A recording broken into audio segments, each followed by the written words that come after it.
नमस्ते, good evening सभी को। चलिए हम शुरू करते हैं अपनी आज की क्लास को। हमने अपनी पिछली क्लास में गति के पहले समीकरण को पढ़ा था और आज हम करने वाले हैं गति के दूसरे समीकरण का निगमन। ठीक है, क्या करने वाले हैं आज हम? गति के दूसरे समीकरण का निगमन। ठीक है, सिद्ध करेंगे गति का दूसरा समीकरण आज हम। ठीक है, तो सबसे पहले हम ये देख लें कि गति का दूसरा समीकरण होता क्या है। तो गति का दूसरा समीकरण होता है s बराबर ut प्लस हाफ at²। बताया था मैंने, गति के 3 समीकरण होते हैं। न्यूटन ने आपकी गति के कितने समीकरण दिए थे?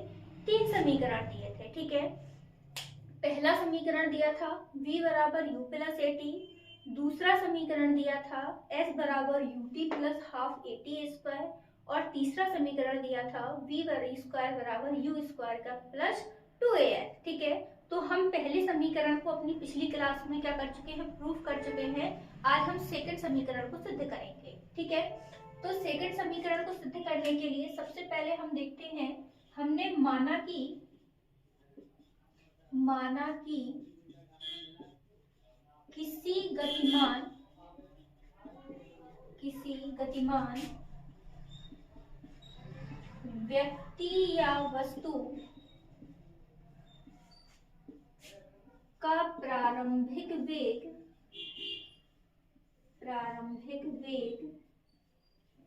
u है तथा s दूरी तय करने के t समय बाद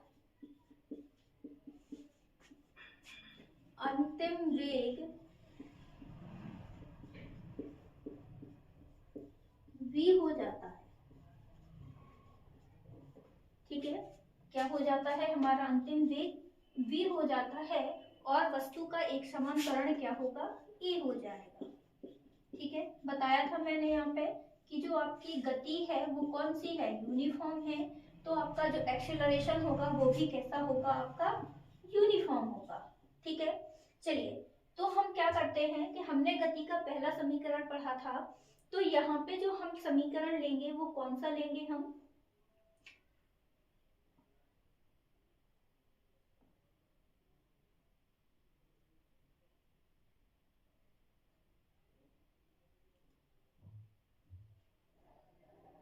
ठीक है, देखते हैं। सॉरी, थोड़ी सा वो काम आ गया था तो जाना पड़ा। चलिए कंटिन्यू करते हैं क्लास को।